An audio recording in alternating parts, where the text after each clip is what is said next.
Hello gold farmers, welcome to another Grown-Ups Farming video.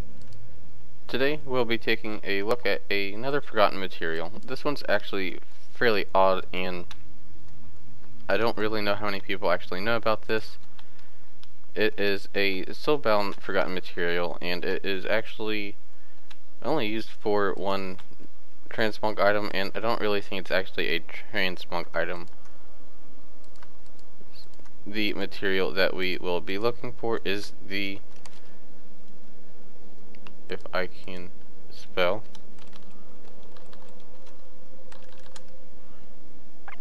anyways, it will be the Ogre Tannin, I believe. It's kind of like Tannin Jungle, only we're not farming Tannin Jungle. Instead, this is actually a fairly old material.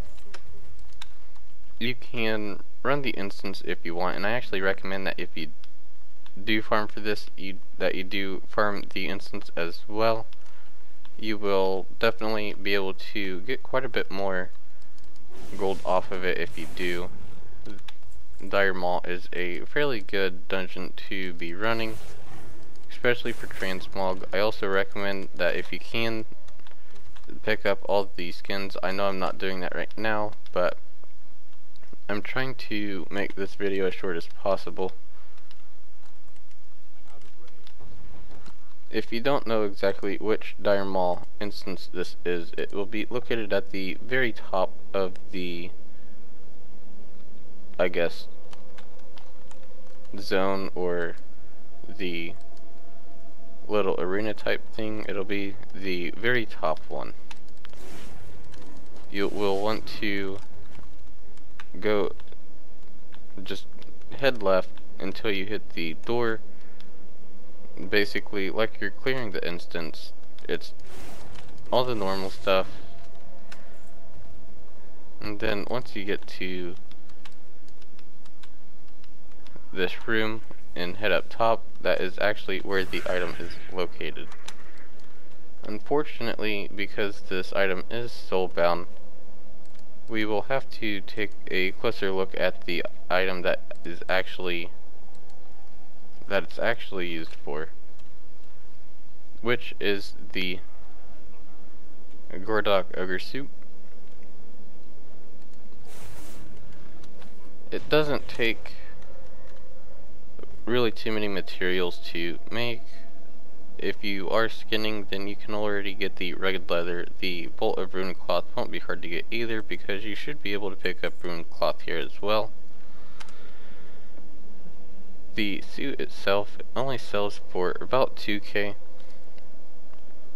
although with how easy this is actually to get, it's kind of explainable.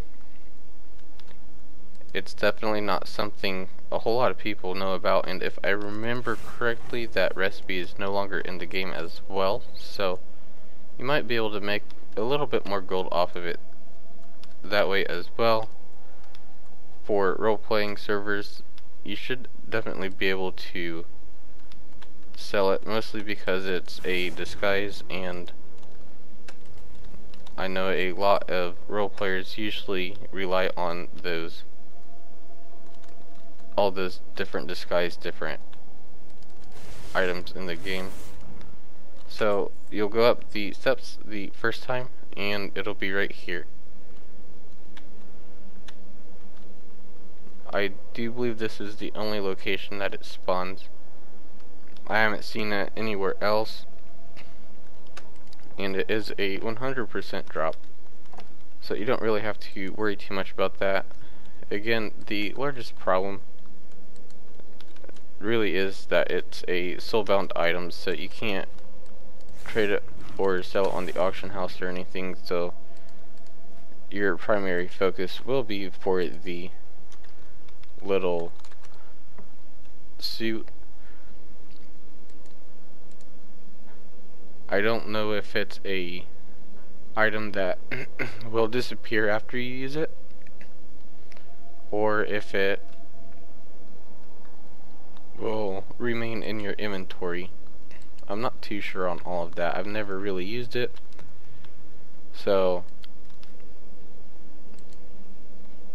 you can keep it for yourself and try it out. The transmog item really isn't worth worrying about if it doesn't sell or anything, just because the forgotten material is extremely easy to get. It's a 100% drop chance, and it's basically a, I guess you could say, extra way to make gold if you are a tailor with that recipe, just because a lot of people farm Dire Maul, and you get a lot of good transmog here as well, and it's just not that hard to obtain. I do believe that will be all for this guide.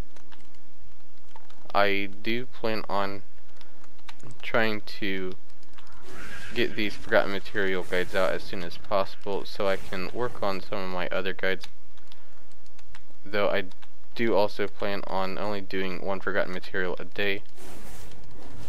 As you can tell, some of the materials may not be necessarily a go-to farm, but they are still forgotten about, and other people might be able to make a little bit of gold off of it that way.